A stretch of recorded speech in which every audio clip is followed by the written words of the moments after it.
अध्याय दलाल स्ट्रीट का रक्तपात और किंग का राज्याभिषेक, पार्ट 6। भाग 1। सुबह 9:15 माइनस लाल रंग का कहर। अगली सुबह शेयर मार्केट खुलने की घंटी बजी।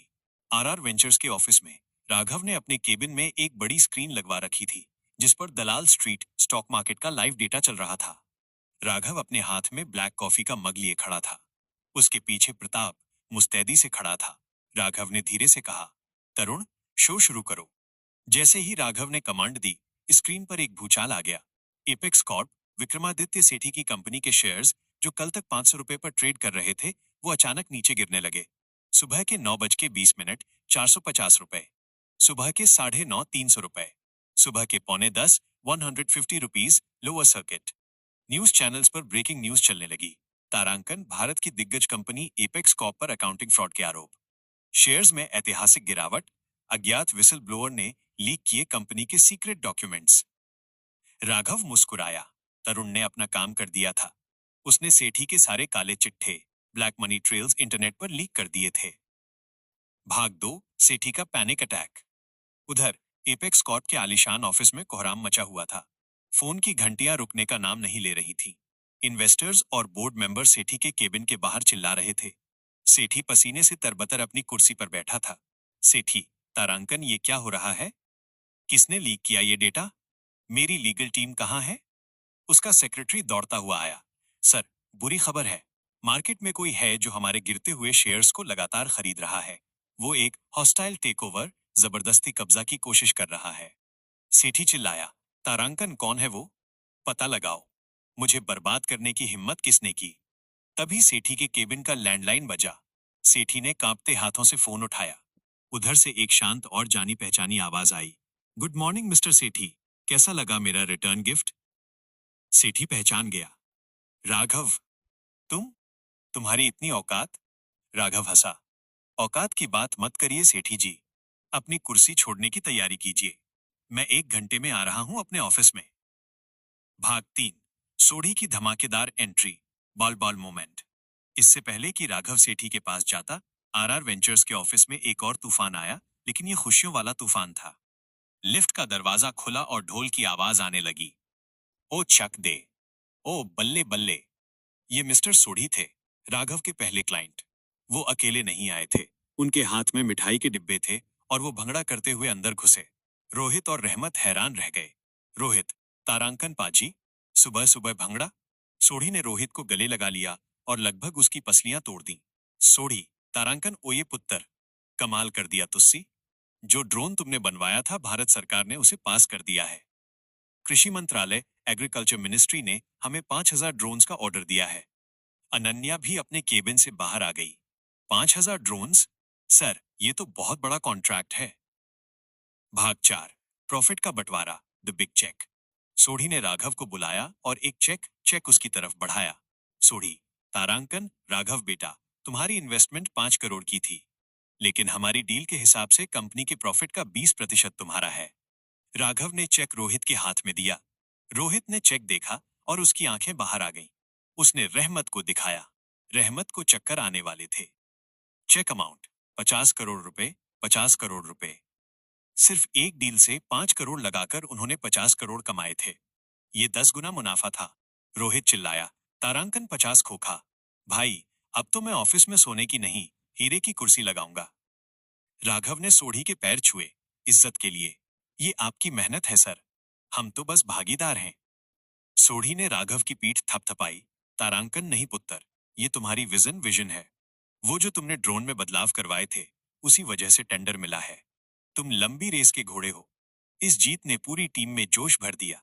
अब उनके पास न सिर्फ एडेनिया का पैसा था, बल्कि उनकी अपनी गाढ़ी कमाई, हार्ड अर्न मनी भी थी।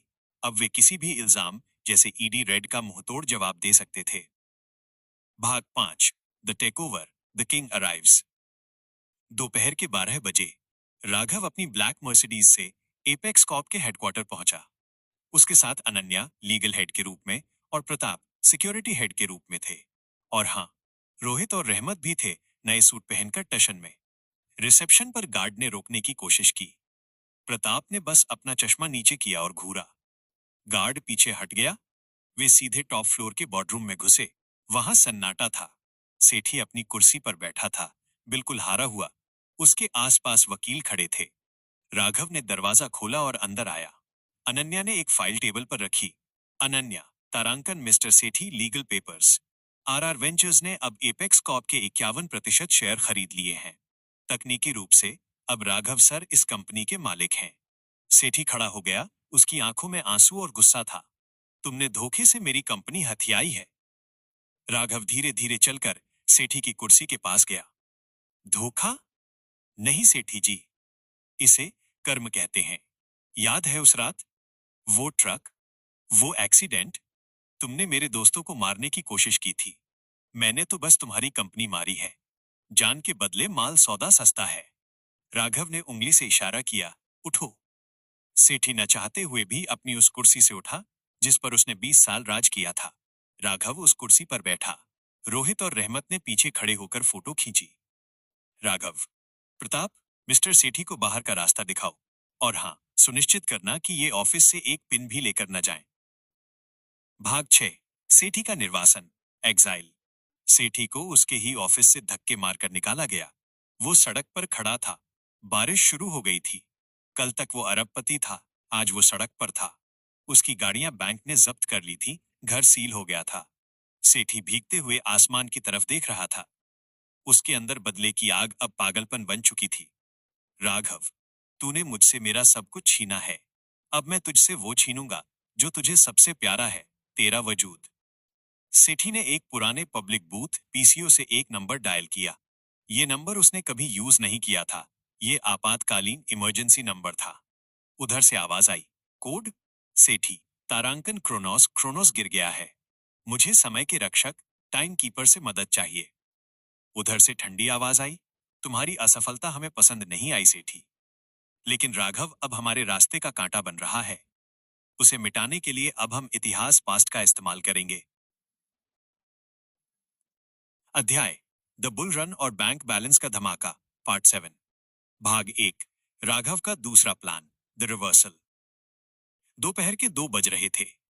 राघव अब एपेक्स कॉर्प के आलीशान चेयरमैन केबिन में बैठा था, जो कल तक सेठी का था। उसने सेठी की नेम प्लेट कूड़ेदान में फेंक दी थी। प्रताप दरवाजे पर मुस्तैद खड़ा था। राघव ने अपनी स्मार्ट वॉच से तरुण को कॉल मिलाया। राघव, तरुण, फेज 2 शुरू करो। तरुण, तारांकन बॉस फेज 2? मतलब? राघव, देखो तरुण, हमने सेठी को बर्बाद करने के लिए कंपनी के शेयर गिराए थे और 150 रुपए के कौड़ियों के दाम पर 51% हिस्सेदारी खरीद ली। अब कंपनी हमारी है। अगर शेयर नीचे रहेंगे तो नुकसान हमारा ही होगा। अब हमें मार्केट को ये बताना है कि एपेक्स कॉर्प अब सुरक्षित हाथों में है। राघव ने आदेश दिया। तरुण, मीडिया में खबर लीक करो कि आरआर वेंचर्स ने एपेक्स कॉर्प का टेकओवर कर लिया है और हम इसमें 5,000 करोड़ का नया इन्वेस्टमेंट ला रहे हैं, जो झूठ नहीं था, क्योंकि एडेनिया का फंड तैयार था। शेयर्स को वापस ऊपर पंप लेकर जाओ। मुझे ये शेयर 1200 के पार चाहिए। तरुण, हंसते हुए, तारांकन, समझ गया बॉस। रॉकेट लॉन्च करने की तैयारी कर रहा हूं। 10 मिनट में जादू देखिए। भाग 2। हरे रंग की सुनामी, ग्रीन वेव। दोपहर 2:15 स्टॉक मार्केट में अचानक सन्नाटा टूटा। न्यूज फ्लैश हुई। तारांकन ब्रेकिंग, युवा बिजनेसमैन राघव का बड़ा धमाका। एपेक्स कॉर्प का किया अधिग्रहण, इनटू एपेक्स कॉर्प का नया विजन डॉक्यूमेंट जारी। शेयरधारकों में खुशी की लहर। जैसे ही ये खबर फैली, जो लोग कल शेयर बेच रहे थे अब पागलों की तरह खरीदने लगे। स्क्रीन पर लाल निशान, जी गिरावट, अब हरे तेजी में बदलने लगे। दोपहर के 2:20 शेयर का दाम 150 रुपए से बढ़कर 300 रुपए हुआ। राघव का पैसा डबल। दोपहर के 2:40 300 रुपए से 600 रुपए। राघव का पैसा 4 गुना। दोपहर के 3:15 जैसे ही मार्केट बंद होने वाला था, शेयर 1200 रुपए पर जाकर रुका। गणित, द मैथ। राघव ने जो कंपनी 150 रुपए प्रति शेयर पर खरीदी थी, उसकी कीमत अब 1200 रुपए थी। सिर्फ 4 घंटे के अंदर राघव ने अपनी इन्वेस्टमेंट को 8 गुना बढ़ा लिया था। राघव ने अपनी कुर्सी घुमाई और शहर को देखा। इसे कहते हैं बिजनेस। एक तीर से 2 शिकार, दुश्मन खत्म और खजाना अपना। भाग 3। बोनस का ऐलान। इतना बड़ा प्रॉफिट कमाने के बाद राघव ने एक और फैसला लिया। उसे अपने दोस्तों को सरप्राइज देना था। उसने अपने फाइनेंस हेड, जो एडेनिया का ही एक एआई बॉट था, को कमांड दी। मेरे पर्सनल प्रॉफिट का 5% हिस्सा अभी के अभी रोहित, रहमत और अनन्या के पर्सनल बैंक अकाउंट्स में ट्रांसफर करो। सब्जेक्ट में लिखो वेलकम बोनस। भाग 4, रोहित और रहमत का झटका। उसी शाम रोहित और रहमत पुराने ऑफिस आरआर वेंचर्स के पैंट्री में बैठे समोसे खा रहे थे। रोहित, तारांकन यार रहमत, कंपनी तो बड़ी हो गई, पर अपन तो वही समोसे खा रहे हैं। कब अमीर वाली फीलिंग आएगी? तभी दोनों के फोन एक साथ वाइब्रेट हुए। टिंग टिंग। मैसेज टोन बहुत लाउड थी। रोहित ने बेमन से फोन उठाया। किसका मैसेज है यार? बैंक का है। जैसे ही उसने मैसेज पढ़ा, उसके मुंह से आधा चबाया हुआ समोसा गिर गया। SMS, Dear customer, your ACXXXXX 123 has been credited with 15 Indian rupees 000000000 15 crores via RTGS. Ref, RR Ventures Profit Share. Rohit की आंखें फटी की फटी रह गईं। उसने रहमत को देखा। रहमत तो जमीन पर बैठकर अपना फोन चूम रहा था। रहमत, तारांकन इकाई, दहाई, सैकड़ा। अरे भाई, ये तो जीरो ही खत्म नहीं हो रहे। 15 करोड़। भाई, 15 करोड़ आ गए। रोहित चिल्लाया। तारांकन, अबे हम अमीर हो गए। सच में अमीर हो गए। राघव भाई जिंदाबाद। दोनों पागलों की तरह ऑफिस में नाचने लगे। इंटर्न्स उन्हें देखकर हैरान थे। भाग 5, अनन्या का कंफ्यूजन। उधर अनन्या अपने केबिन में थी। वो थोड़ी सीरियस थी। उसके फोन पर भी मैसेज आया था। अमाउंट 15 करोड़ रुपए। अनन्या खुश होने के बजाय हैरान थी। वो फाइल लेकर सीधे राघव के केबिन में गई, जो अब नए ऑफिस में था। राघव फोन पर किसी से बात कर रहा था। अनन्या को देखकर उसने फोन रख दिया। अनन्या ने अपना फोन राघव के टेबल पर रखा। राघव, ये क्या है? 15 करोड़? ये कोई गलती है क्या? या तुमने गलती से कंपनी का पूरा फंड मेरे अकाउंट में डाल दिया? राघव मुस्कुराया और खड़ा हो गया। कोई गलती नहीं है अनन्या, ये तुम्हारा हिस्सा है। आज हमने एपेक्स कॉर्प से जो प्रॉफिट कमाया है, ये उसका छोटा सा बोनस है। तुम पार्टनर हो, सिर्फ एम्प्लॉय नहीं। अनन्या, तारांकन, लेकिन राघव, इतना पैसा मैंने अपनी पूरी जिंदगी में इतना नहीं देखा। मुझे डर लग रहा है। क्या ये लीगल है? राघव ने उसके पास जाकर बहुत ही भरोसे से कहा, एक एक पैसा लीगल है, टैक्स पेड है। डरो मत अनन्या। तुमने मेरी उस वक्त मदद की थी जब मैं सिर्फ एक स्टूडेंट था। ये उस भरोसे की कीमत है। इसे रखो। अपने सपने पूरे करो। पेरिस में अपना फैशन स्टूडियो खोलना चाहती थी ना? अब खोल लो। अनन्या की आंखों में आंसू आ गए। उसने पहली बार राघव को सिर्फ एक दोस्त या बॉस नहीं, बल्कि एक संरक्षक, गार्डियन के रूप में देखा। उसने धीरे से कहा, थैंक यू राघव। भाग 6, सेठी का दर्द, द बर्न। शहर के एक सस्ते से होटल के कमरे में, क्योंकि उसका घर सील हो चुका था, विक्रमादित्य सेठी टीवी देख रहा था। न्यूज चैनल पर ग्राफ चल रहा था। एपेक्स कॉर्प के शेयर ने बनाया नया रिकॉर्ड। सेठी ने अपने बाल नोच लिए। उसने मेरी कंपनी मुझसे कौड़ियों में खरीदी और अब उसी कंपनी से अरबों कमा रहा है। वो पैसा मेरा था। मेरा। सेठी ने दीवार पर मुक्का मारा। उसके हाथ से खून निकलने लगा। राघव, तूने मुझसे मेरा पैसा, मेरा रुतबा, मेरी कंपनी सब छीन ली। अब मैं तुझे ऐसी चोट दूंगा जो पैसों से ठीक नहीं होगी। सेठी ने अपना पुराना नोकिया फोन, जो ट्रेस नहीं हो सकता, उठाया और सिंडिकेट को एक और मैसेज भेजा। मैं तैयार हूं। मुझे बताओ, राघव के दादाजी के पास कैसे पहुंचना है। मैं इतिहास बदल दूंगा। अध्याय, प्रोजेक्ट संजीवनी और मौत का जंगल, पार्ट 8। भाग 1, एपेक्स कॉर्प का नया विजन। शेयर मार्केट में धमाकेदार जीत और बोनस मिलने के एक हफ्ते बाद एपेक्स कॉर्प के आलीशान बोर्डरूम में सन्नाटा था। राघव अपनी चेयरमैन की कुर्सी पर बैठा था। उसके सामने अनन्या, रोहित, रहमत और कंपनी के टॉप वैज्ञानिक साइंटिस्ट्स बैठे थे। राघव ने स्क्रीन पर एक प्रेजेंटेशन शुरू की। लेडीज एंड जेंटलमैन, हमने पैसा कमा लिया, लेकिन एपेक्स कॉर्प सिर्फ पैसों के लिए नहीं जानी जाएगी। हम एक ऐसी चीज बनाने जा रहे हैं जो मेडिकल साइंस को बदल देगी। स्क्रीन पर एक नीले रंग के फूल की तस्वीर आई। राघव, ये है Lunaris orchid. Lunaris orchid. Chief scientist doctor Verma ने चश्मा ठीक करते हुए कहा, सर, ये फूल सिर्फ एक मिथ है। किताबों में कहा गया है कि इसका रस लकवा, पैरालिसिस और नर्वस सिस्टम की लाइलाज बीमारियों को 24 घंटे में ठीक कर सकता है, लेकिन आज तक किसी ने इसे देखा नहीं है। राघव मुस्कुराया। देखा इसलिए नहीं है डॉक्टर, क्योंकि ये आम जंगलों में नहीं मिलता। मेरी रिसर्च एडेनिया का डेटा कहती है कि यह भारत के नॉर्थ ईस्ट के ब्लैकवुड फॉरेस्ट, काले जंगल की सबसे गहरी गुफाओं में खिलता है वो भी साल में सिर्फ एक बार पूर्णिमा की रात को। रोहित ने हाथ उठाया। तारांकन तो भाई, हम अमेजन से ऑर्डर कर देते हैं ना, या किसी टीम को भेज देते हैं। राघव खड़ा हुआ। नहीं रोहित, ये फूल बहुत नाजुक है। इसे तोड़ने का एक खास तरीका है। अगर गलती हुई तो ये जहर बन जाएगा। और मैं इस मिशन पर किसी और को नहीं भेज सकता। हमें खुद जाना होगा। भाग 2। जंगल की तैयारी और रोहित का फैशन शो। 2 दिन बाद चारों दोस्त एक प्राइवेट जेट से असम के पास एक छोटे एयर स्ट्रिप पर उतरे। वहां से उन्हें हेलीकॉप्टर द्वारा ब्लैकवुड फॉरेस्ट के किनारे छोड़ा गया। जंगल का नजारा डरावना था। पेड़ इतने घने थे कि दिन में भी वहां अंधेरा लग रहा था। हवा में नमी और अजीब सी आवाजें थीं। राघव, अनन्या और रहमत ने tactical gear, cargo pants, boots और वाटरप्रूफ जैकेट्स पहने थे। लेकिन रोहित को देखकर सब अपनी हंसी नहीं रोक पाए। रोहित ने एक चमकीला पीला ट्रैक सूट पहना था, गले में महंगा कैमरा लटकाया था और आंखों पर डिजाइनर चश्मा था। अनन्या, तारांकन, रोहित, तुम जंगल में हो या किसी रैप सॉन्ग की शूटिंग में? अगर किसी जानवर ने तुम्हें देख लिया तो वो तुम्हें नाश्ता नहीं, डिस्को लाइट समझेगा। रोहित ने चश्मा ठीक किया। तारांकन, अरे अनन्या, जंगल हो या ऑफिस, क्लास नहीं छोड़नी चाहिए। वैसे भी मेरे पास ये मॉस्किटो रिपेलेंट, मच्छर भगाने वाला है, मुझे कुछ नहीं होगा। राघव ने सबके बैग चेक किए। सुनो, ये कोई पिकनिक नहीं है। इस जंगल में कोई नेटवर्क नहीं आता। हमारे पास सिर्फ ये सैटेलाइट फोन और मेरा नक्शा है। एक साथ रहना और किसी भी चीज को हाथ मत लगाना। भाग 3। काले जंगल में प्रवेश। उन्होंने चलना शुरू किया। शुरुआत के 2 घंटे ठीक रहे। राघव सबसे आगे चल रहा था, हाथ में एक बड़ा चाकू मशेटे लेकर झाड़ियों को काटते हुए रास्ता बना रहा था। अनन्या नक्शा पढ़ रही थी, जो राघव ने उसे दिया था। धीरे धीरे जंगल और घना होता गया। सूरज की रोशनी पूरी तरह गायब हो गई। अचानक रहमत चीखा, आह! सब मुड़े। रहमत जमीन पर गिरा हुआ था। उसका पैर एक दलदल क्विकसैंड में धंस रहा था। रहमत, तारांकन बचाओ, मैं नीचे जा रहा हूं। राघव भाई।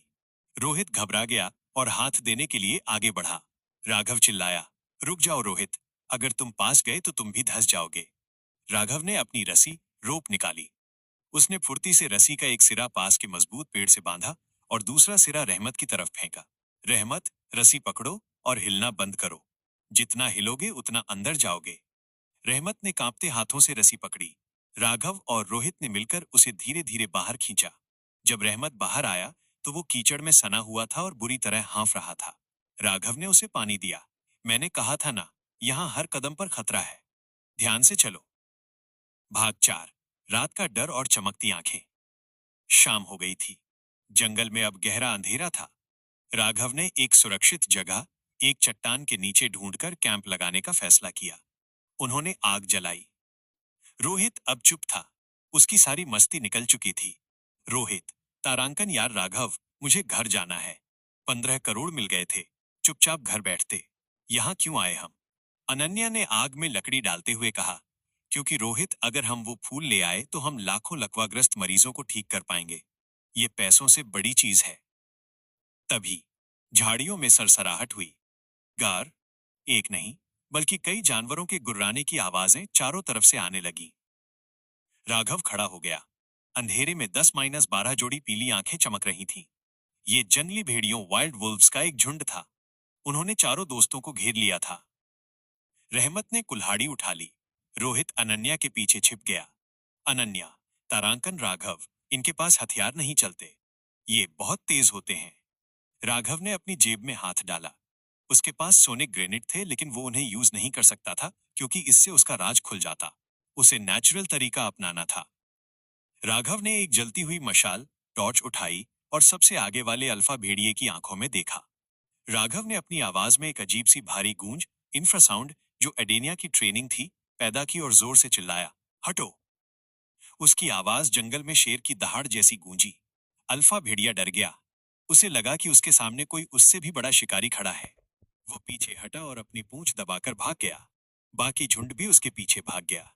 रोहित धीरे से बाहर निकला। तारांकन भाई, तूने क्या किया? तेरी आवाज तो शेर जैसी निकली। राघव ने पसीना पोंछते हुए बहाना बनाया।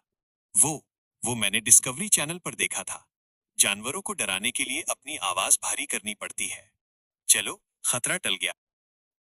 अध्याय, जंगल का रक्षक पार्ट 10 भाग 1 गुफा के बाहर युद्ध द स्टैंड ऑफ। रात का घना अंधेरा और मशालों की लाल रोशनी। राघव और रहमत गुफा के संकरे रास्ते पर दीवार बनकर खड़े थे। उनके सामने 50 से ज्यादा आदिवासी गुस्से में तीर कमान ताने खड़े थे। सरदार ने एक तीखी सीटी बजाई और हमला करने का आदेश दिया। हुर्र! आदिवासी अपनी लाठियां और भाले लेकर उनकी तरफ दौड़े। रहमत ने एक बड़ा पत्थर उठाया। तारांकन, राघव भाई, आज तो मरेंगे। राघव ने अपनी लंबी लाठी स्टिक घुमाई।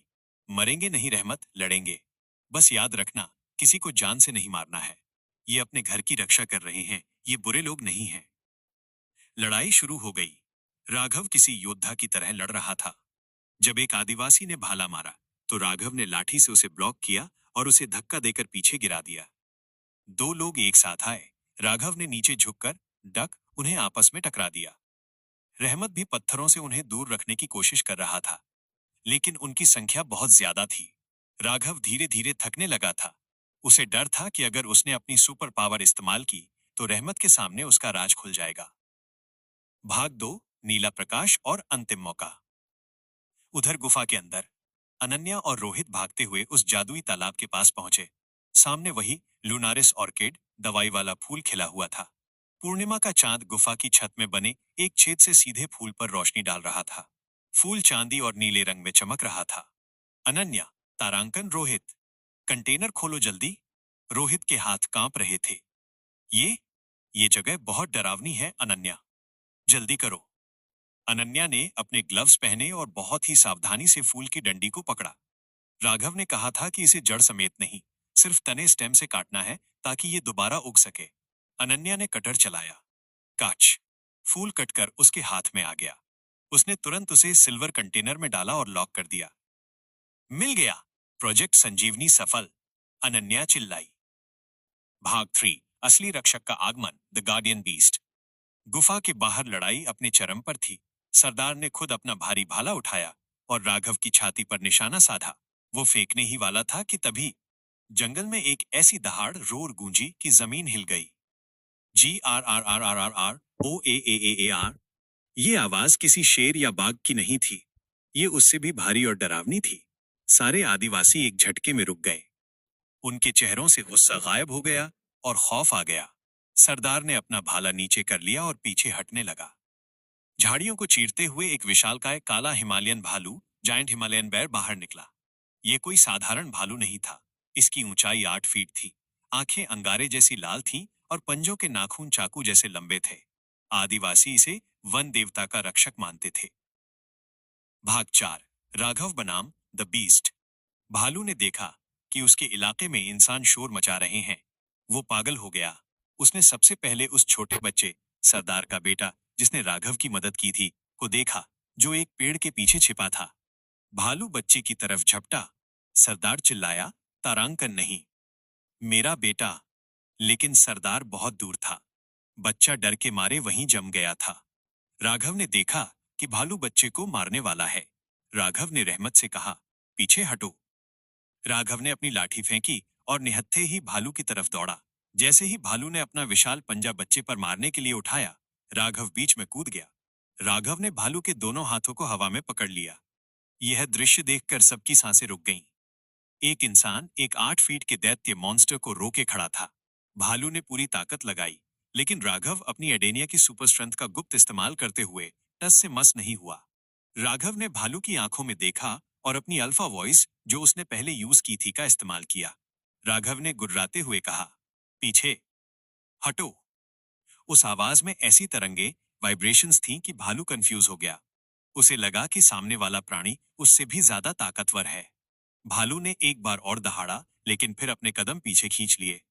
वो राघव को एक आखिरी बार घूरकर जंगल के अंधेरे में वापस चला गया। भाग 5 दुश्मनी का अंत, द ट्रूस। सन्नाटा। राघव ने राहत की सांस ली। वो पसीने से लथपथ था। बच्चा दौड़कर राघव के पास आया और उसे गले लगा लिया। सरदार धीरे धीरे आगे बढ़ा। उसकी आंखों में अब गुस्सा नहीं, बल्कि आंसू और शर्मिंदगी थी। उसने देखा कि जिस बाहरी राघव को वो मारना चाहता था, उसी ने उसके बेटे की जान बचाई है अपनी जान पर खेलकर। सरदार ने अपना भाला जमीन पर फेंक दिया। उसने अपने घुटने टेके और सिर झुकाकर राघव को सम्मान दिया। देखते ही देखते बाकी 50 आदिवासियों ने भी अपने हथियार डाल दिए और घुटने टेक दिए। अनन्या और रोहित गुफा से बाहर आए। उनके हाथ में सिल्वर कंटेनर था। रोहित, तारांकन भाई, ये सब ये सब तेरे सामने झुके क्यों हैं? तूने भालू को पैसे खिला दिए क्या? रहमत ने रोहित के सिर पर चपत लगाई। तारांकन चुप कर। राघव ने उनकी जान बचाई है।